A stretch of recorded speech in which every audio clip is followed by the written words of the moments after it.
introduction to the first chapter, which is the kind of making the case for why we have so many laws and so much compliance around payroll and personnel records. And kind of in the old days, it was just like you crunched out a paycheck and you made your tax deposits and you were good. And now a lot of payroll tasks have migrated into HR, human resources, and away from accounting because there's so many different facets to think about and so many different elements that need to be complied with. And so that's what I'm going to be doing in this chapter, is talking about the various laws, the record keeping, like what do you have to keep? What do you have to do if you get sued under an employment law? What do you have to provide to protect yourself? And then just basic machinations of an HR department.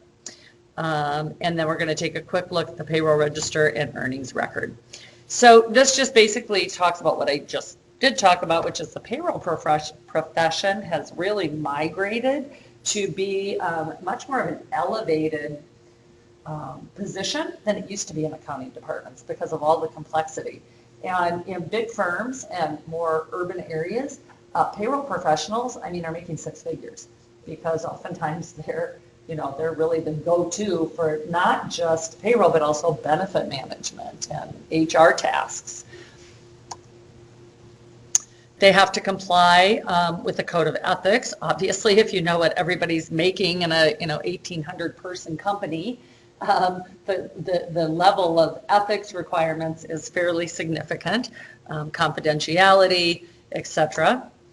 So I just want to start by starting with an overview of some laws that affect payroll. And we've already talked about a couple of these. There we go. So FLSA, we're going to be talking a whole ton about that law.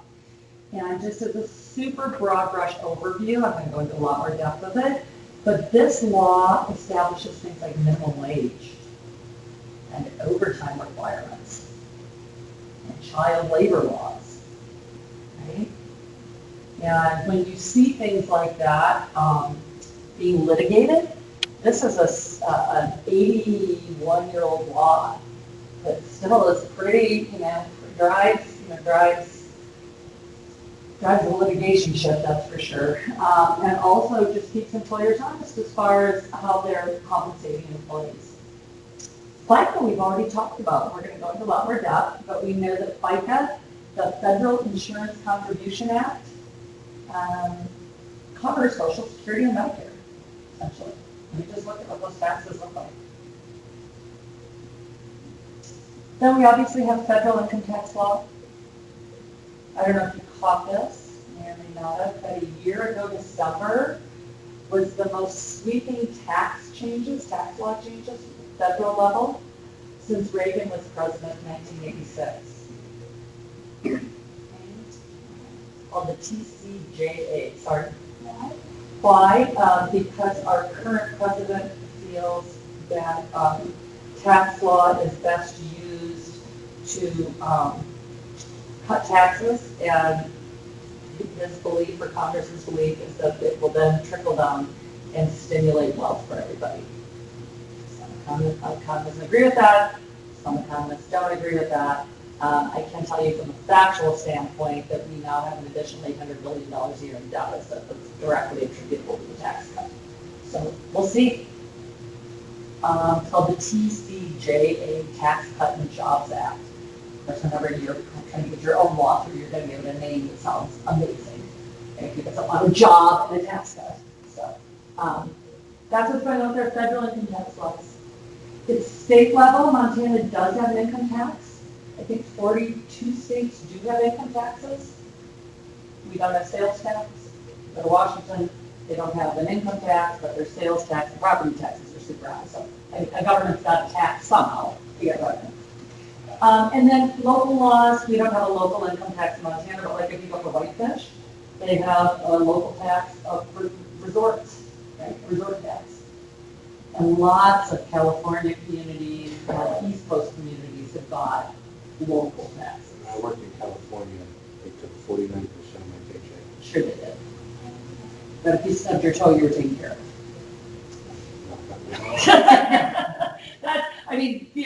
certainly, the higher tax is a higher level of care for the constituency, and that's just what people believe. We're very individualistic in our country. Lots of countries, I lived in Denmark for 2 years, I lived in Australia for 6 months, their cultural belief system is reflected in their tax base, which is, we pay a lot of taxes, but our kids go to college free.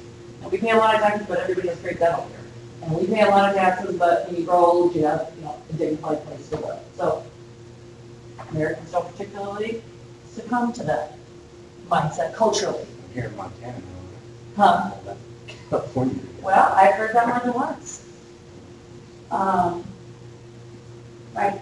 We also had like 6 people die of exposure by the river last winter. Not really that easy. I mean, I'm just trying to play devil's advocate. There's a lot of different ways of thinking about it. So employment tax act, we looked at that, FUTA and SUTA. Federal unemployment tax, state unemployment tax. That little tiny 0.6 tax we looked at for FUTA is just to go to it goes to the federal government, and they make sure that all the states are doing what they should be doing. Where you get your benefits, it's through SUTA, if you're unemployed. Your employment laws, that seems like the Civil Rights Act, the Americans with Disabilities Act, the Age Discrimination Enforcement Act, right? Civil rights, and employment. And then there's a whole slew of other federal laws. So this is just like a snapshot of like, wow, this is a lot of stuff to think about. It's not just crunching out a paycheck. Okay, so now this is going to unpack some of these things I just talked about. So FLSA was established in 1938. Who was president in 1938? You have to have a little historical lesson here. That was Roosevelt, FDR, and this was one of the very core pieces of the New Deal. If you tried to pass things that we're going to go over right now, you'd be called a communist in this country. But in 1938, we've never had any minimum wage laws or child labor laws. And so employers could do whatever they wanted, work you 80 hours a week. And they did. And they employed kids. So I don't know a whole ton about labor law history. My feeling from a historical perspective, like HAFA and some of those early union figures were active in the late 20s, early 30s. They were also still being, gunned down by the copper mine owners in Anaconda. And I mean, it was a very tumultuous time. Minimum wage is still from a federal level, $7 to 25 cents an hour. At federal? Huh? Federal level, the federal level. Most states are higher than that. Montana's higher than that. Of course, if your state's higher, you got to pay the higher state wage. So does that mean the state can't do anything less than? Can't do anything less than $7.25, but can do more. And so most of the pressure now from wage activists and at state legislative levels to bulk up state minimum wage. I thought I heard somewhere a couple states in the South have $5.50. They do. There's states in the South that have minimum wages that are less than federal minimum wage, but I don't really understand what the point is because you've got to get the higher of the two. So they still have to pay the federal thing, even though it doesn't. There's some exceptions for people that are like training or working internships, and I think that's what that lower minimum wage is intended to cover in the South. Right. Sorry? Well, no, I worked. Not just all, no, so restaurants is a different thing. That's a good point, Ryan, and that's for tipped employees. Yeah. And their minimum wage, anybody know what minimum wage is for tipped employees? $2.87 an hour. Not in Montana.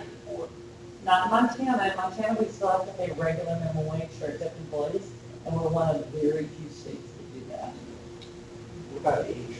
I remember living in Virginia, they paid me less than minimum wage because I was like 15. Under 16, exactly. So there's definitely exceptions to this. And I'm just giving you big overviews now. These laws, each of these laws that I've put up are 2,000-page laws.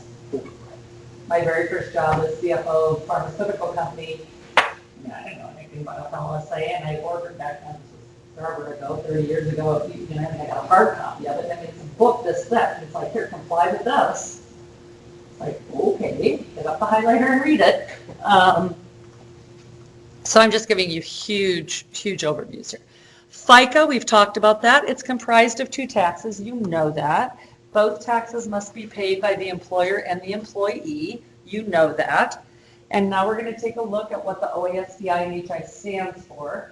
And again, OASDI, most of us just call it Social Security. But if you've ever really looked at your paycheck, it probably says OASDI on your paycheck. Old age survivors and disability. Old age, right, that's what we're going to pull our pension from. I'm not a big fan of the word old age, the closer that I get to it, but that's what it's called. Survivors. So I'm a young mom, my spouse dies, he has at least 40 quarters, i.e. 10 years of earnings, and I'm going to get a check on a monthly basis from part of his Social Security. How long? Survivors. I believe until my kids are 18 or through college/24.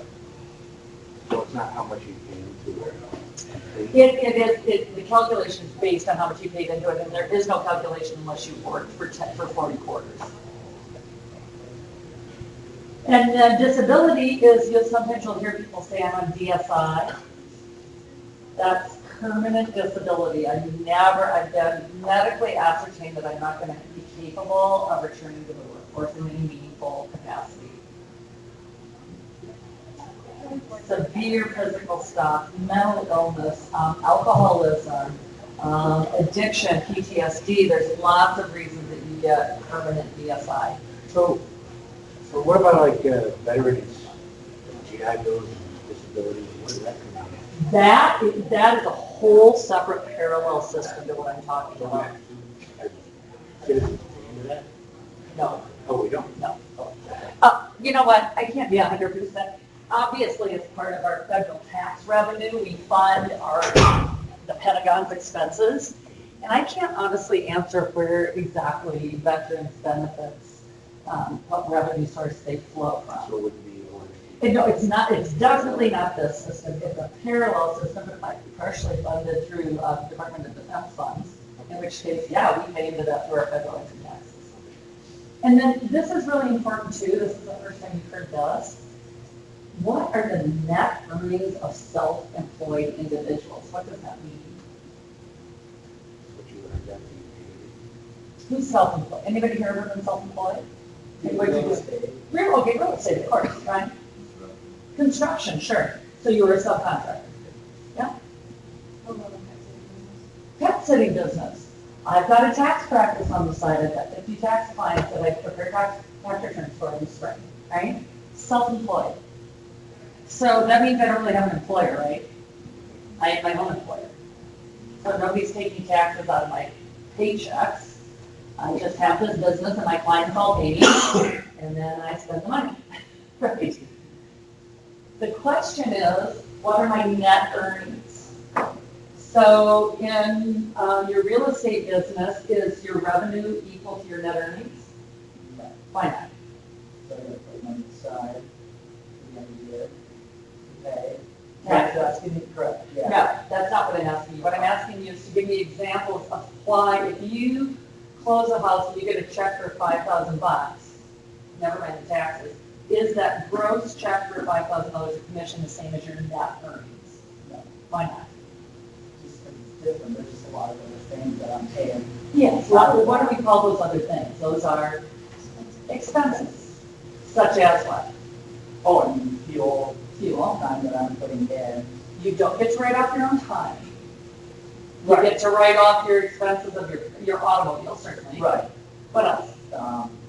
Insurance, You've got to pay some, you probably have some sort of liability insurance if you screw something up. and then we're on expenses for eating and stuff, but. So meals and entertainment, there's a lot of rules about that, and that changed significantly under the TCJA as well. Yeah, there's just a lot that You need to count that. I, Okay.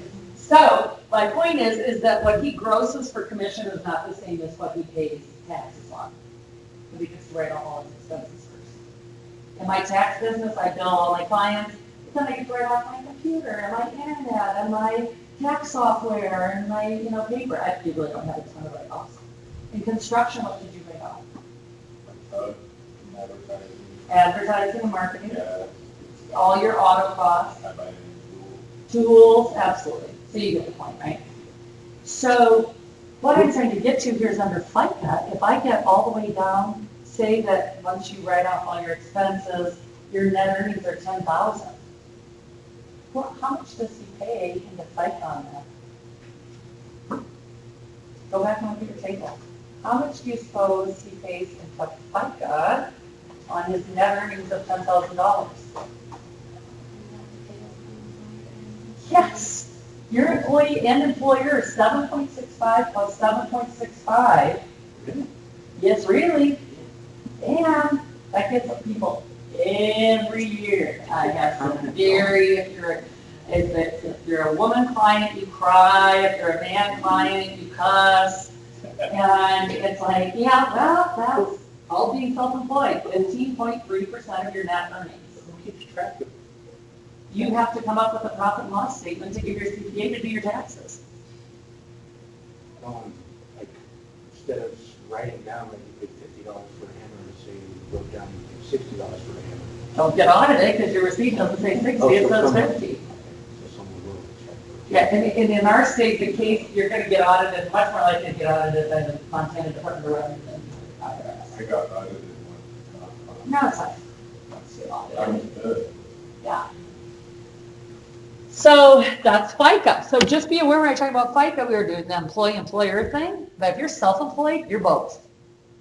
So pet sitting business looks pretty good, so all of a sudden, holy crap, 15.3 cents out of every dollar of net earnings has to go into FICA before I even get to my income taxes. Isn't there a set amount you have to get to before you have to pay taxes on it or something? Income taxes, yes. Self-employment, no. So if you make $50. 400, oh, so 400's a number. Oh, 400. 400's a number. So if I have a Arbonne business and sell facial creams out of my basement, and I make $83 last year, no. If I make $830 last year, yes, 15.3% of that just goes out the door. 400% still good. $400. Yeah, sure it is. Income tax, like I said, earnings levied for the feds, and then state and local, different in every state. Unemployment, we've talked about. The FUTA is that little tiny $42 a year tax if your people make over $7,000, and that's just like an administrative tax that goes to the federal government and make sure that all the states are complying with the FUTA law, which says you've got to have a solvent pool of money to pay unemployment benefits. And you have to have a reasonable rate system. And you have to have processes in place to get people compensated. SUTA is at every different state has its own SUTA. And it's mandatory, but it's different in each state. And that's where you get your unemployment benefits. Fair employment laws, the granddaddy, of course, is the Civil Rights Act of 1964. Who was president then? Who? Johnson. LBJ. Nixon came in 68. LBJ, so of course Kennedy was assassinated. He had started the Civil Rights Act process. And LBJ, basically this was the year that the South turned red. And I just find that fascinating. When you read about political history, the entire South was a swath of Democrats. And I'm like, when did that change? Right here. Civil Rights Act. And I mean, the fabulous movie about LBJ and some of these old Georgia and Alabama and Mississippi, of course, white male legislators that, I mean, they just said, we will never sign a Civil Rights Act and we will take your presidency down. And in fact, that's what happened. But the Civil Rights Act did pass, and it says that you can't discriminate in hiring, firing, promoting, or compensating based on 5 things. You can't discriminate based on color, race, religion, national origin, or gender. Doesn't sound so provocative now, but in 1964, this was a game changer culturally. I was a little girl in the Midwest, so I was hardly exposed to it. But I've done a lot of reading and They also put a Oh, wow. Quoted and stuff. Huh? But quoted and stuff. Well, so affirmative action isn't embedded in here. Oh, it is. It is not embedded in here. See, there's so many misconceptions. The law itself is pretty pure. Then it's like, how do we make this, how do we get this to, how do we make this happen? And, yeah, so that's where things like affirmative action and quota systems come in, and we can argue all day whether they're effective or not, or whether they're fair to the, to the Caucasian race. It's not easy conversations. And then in 1991, we had a second iteration. This will be my last slide. A second iteration of the Civil Rights Act, and this is huge. I don't know if you know. Do you guys know what compensatory and punitive mean? Okay, compensatory means if I've discriminated against you because you're a woman, and it's an all-male engineering firm, and you sue me under the Civil Rights Act in 1991, not only am I found guilty, but I have to compensate you for the wages you should have made, and then here's the big word, the court can punish me. Punitive means to punish, and they can say, you know what, on top of paying her back wages of $83,000 that she should have been paid if she was a man, I'm going to have you write her a check for $5 million and slap you hard because you violated the Civil Rights Act. That's punitive.